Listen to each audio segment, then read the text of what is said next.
This is Joy Foote. Welcome to Pine Mountain, then and now.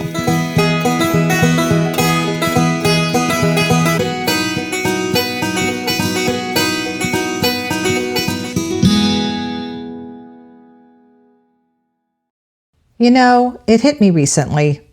I've been doing this podcast for 30 episodes now, and I've told lots of stories about the people and the history of Pine Mountain, but I've never really told you who I am. So today, I thought I'd change that, and on top of that, I want to tell you about my Pine Mountain, through my eyes, the town I see, and the town that keeps me smiling. In case you can't tell from my accent, I haven't always lived here. I was born and raised in Central Florida, where it's hot about 9 months out of the year, and your flip-flops melt if you leave them in the car. After high school, I joined the United States Air Force, and that enlistment sent me to Clovis, New Mexico. Big skies, tumbleweeds, and lots of cows and manure. Let's just say you learn quickly not to roll your windows down when you're driving past a feedlot. When my enlistment was up, I headed back to Central Florida to be near my family again. Holidays were loud, competitive, and absolutely hilarious. We're serious card players, and somebody was always cracking a joke. Thinking back on those days makes me miss my parents so much. During that time, my husband Ty and I were dreaming of a little escape, somewhere cooler, quieter, and definitely not Florida in August hot. Ty suggested we look on the west side of Georgia, where he used to deer hunt as a kid. And in 2002, we found it, a little piece of land up on a mountaintop right across the valley from the Callaway Country Store. Ty built a rustic cabin, and we'd bring the kids up whenever we could. We'd stop in to see Lois at the Town and Country Store or grab lunch at the Whistling Pig.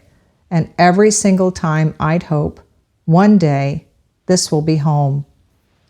Fast forward to 2013. Ty and I moved to Nashville for my job.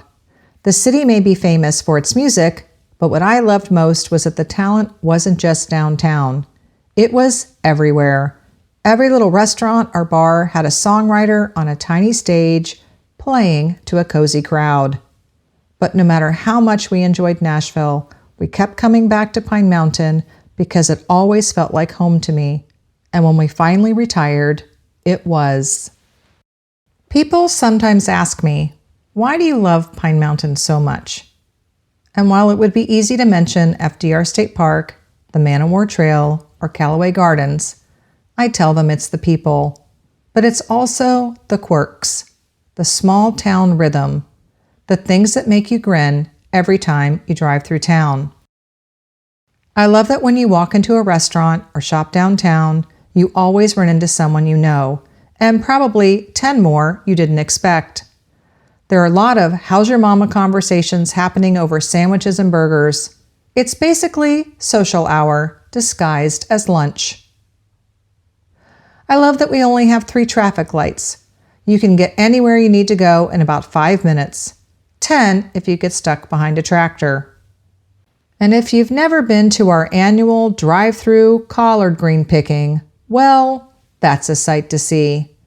Cars start lining up before dawn to snag the freshest collards in town, like it's the Black Friday of leafy greens. By lunchtime, it's all done, which is the perfect excuse to head over to the Whistling Pig for barbecue. Mark your calendar, this year's event is just around the corner on November 22nd. I love that we have exactly one drive-through restaurant, and it's not a chain. Honestly, that should earn Chipley Chicken its own float in the Christmas parade, and maybe a key to the city. I love that we don't think of ourselves as a suburb of Atlanta or Columbus or LaGrange. We're our own little dot on the map, rural, proud, and perfectly content with it. And I love that every time I drive into town, I look to see if Pat Keating is behind the desk at the visitor center. Pat's been greeting visitors for years, sharing stories, answering questions, and treating everyone who walks in like an old friend. He's not just part of the town. He and his wife Julia are part of its history. I love our Chipley Historical Center. The exhibits always change and the volunteers make you feel so welcome. This year, their Veterans Day event was a treat. A color guard, cake and hot dogs, and a special performance by the Darlings. That's a singing group from the Daughters of the American Revolution, or DAR. They did a patriotic set that included Rosie the Riveter, complete with red bandanas for all the Darlings. And yes, it was just as charming as it sounds. I love that FDR State Park hosts the annual Dog Splash and Luau at the Liberty Bell Pool. I mean, where else do you see that? Dogs go swimming, they have contests for best splash, and it's just pure tail wagging chaos. And no humans are allowed in the pool. When hurricanes hit Florida, Floridians escape the storms en masse to Pine Mountain and wait it out. I call it a hurrication. Our arms are always open wide, ready to show them a good time. Last year, local merchants sponsored a cookout and a pool party for evacuees at the Liberty Bell Pool, just to give them a little sunshine in the middle of all that worry. That's the kind of town this is, full of neighbors and organizations from the Rotary Club and the Women's Club to the DAR and local churches who step in whenever someone needs a hand. I love the taste of Pine Mountain. It's my favorite downtown annual event. I think of it as trick-or-treating for adults. You get a ticket and you wander from store to store in the evening, sampling food and sometimes a little wine from the local restaurants. It's a date night that guarantees you'll bump into half the town. And speaking of downtown restaurants, Pine Mountain only lost one during COVID, which is pretty amazing when you think about it. It was a team effort. The restaurants hung in there, and the town showed up with the support, whether that was ordering takeout or leaving extra big tips. And our little grocery store, open every single day of the year, no exceptions. Need something delivered straight to your car? They'll do that too. That's hometown helpful at its finest. These are just a few of the things that make Pine Mountain my favorite place I've ever lived. But more than that, it's home. So maybe this episode isn't really about me after all, and that's perfect. Pine Mountain deserves to be the spotlight. If you've been listening from somewhere else, I hope this gives you a little glimpse into why I love it so much. And if you're from around here, well, I bet you know exactly what I'm talking about. Thanks for joining me for the special 30th episode of Pine Mountain, Then and Now. I'm Joy Foote, and I'll see you around town, probably waiting in line for collard greens or waving at you from the Chipley Chicken drive-thru.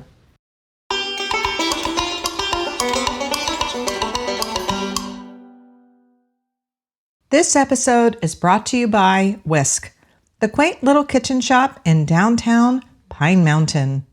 Whisk is your go-to spot for unique kitchen gadgets, tools, and gifts, all beautifully displayed on antique furniture that adds a touch of Southern charm. So stop by my favorite kitchen store. You're gonna love it.